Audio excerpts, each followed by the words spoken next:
Intimacy, love, dating, marriage, romance, companionship, and breakup. Everything is on the table. It's Relationship Theory with Tina Laws.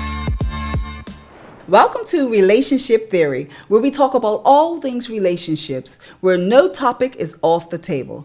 I'm your host, Tina Laws, and today we have joining us Ms. Gina Davis and Mr. Matthew Viney. Today we're going to be talking about, should your significant other have access to your password? Now think of that. Should your significant other have access to your passwords? You mean like the internet so that they can get Wi-Fi? A little bit. Because I could share the internet Wi-Fi password. Well, let's step it up a bit. Can they have access to your email? Because you may have information in there that you can't get to, and they can get to it for you. Yeah, they could have my email password. Okay. I think.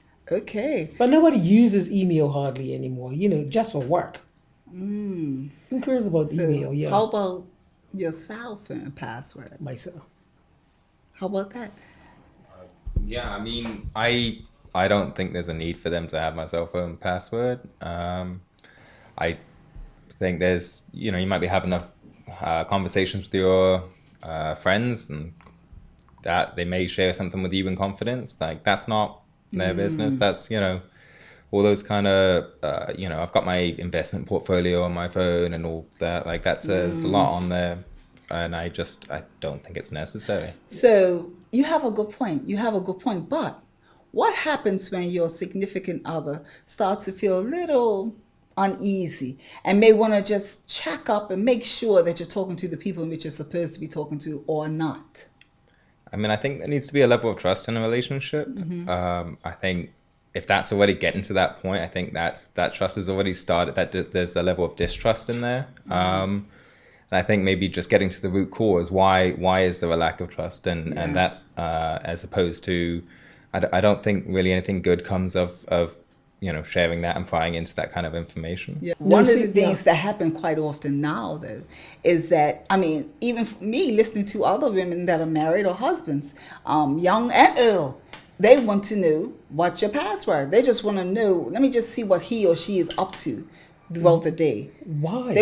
Because they may feel as though, you know what, I'm not sure. Let me just make sure he's talking about the things he should be talking about, even with his mates. They might want to make sure that he's not talking with his mates. His mate might be encouraging something that, who knows? They might be trying to, offload you on somebody else. But you know what? A lot of times when you do stuff like that, if you are actually mistrusting and you want to look into somebody's phone to read conversations that go on, you can take things out of context, and you can wind up reading something and reading your own interpretation, because everything is up to interpretation.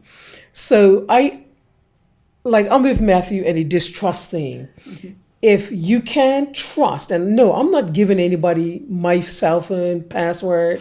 I don't want yours either.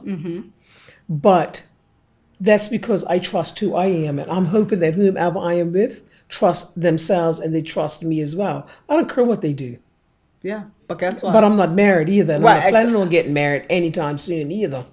Well, guess what? I don't have to look for any trust and all that kind of stuff. I could just be who I am, and that's what I'm saying. Like, Matthew is young. He's going to get married one of these days, and he's going to need to ensure that whomever he gets married to, he trusts her. And so if she is poking in his phone and arguing with you about wanting your phone, get rid of her. But think about this. I'm available. Yeah. Think of this, Matthew. So, just hypothetically speaking, for instance, you fall in love and you're happy and you're doing great things together, and the phone goes off somehow in the morning.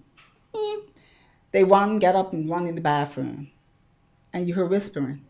Would that prompt you to say, you know what, I'm feeling a little on edge, I'm feeling a little uneasy? Does that give you the feeling of what's really going on behind that phone? I think it certainly prompts a question. But I think, again, I think there's a level of trust that is essential for a relationship, and I think I would trust that that they'll be doing the right thing. Yeah, but give think me the about right this. an- Think about this. We say there's a level of trust in every relationship, but there's also in every relationship something that prompts our insecurity. That's just human nature, right? Yeah. And so while you may not want to ask for the cell phone password number or the internet, yes, you can get the Wi-Fi, but you may not want to ask for his or her email address, right? But you may, out of your integrity or out of who you are, you not wanting them to ask for yours. But does that mean that you might not be tempted to want to know what's in that phone or on that email? I mean, there may be times, but I think I think you can address that by discussing these things with your partner. Like if she got a call in the middle of the night and went to the bathroom and was whispering, I mean, I'd certainly ask about it. I mean, probably wouldn't be just wouldn't be that was just ignored, but I don't think going from that to asking for cell phone password is necessarily best course of action. I think you can discuss. You can discuss. Could have been, could have been a friend in an emergency, or a friend's going through a rough time or something. I love that you are so diplomatic. And on that note, we will be right back. Don't go anywhere. Relationship Theory. We'll be right back after these messages.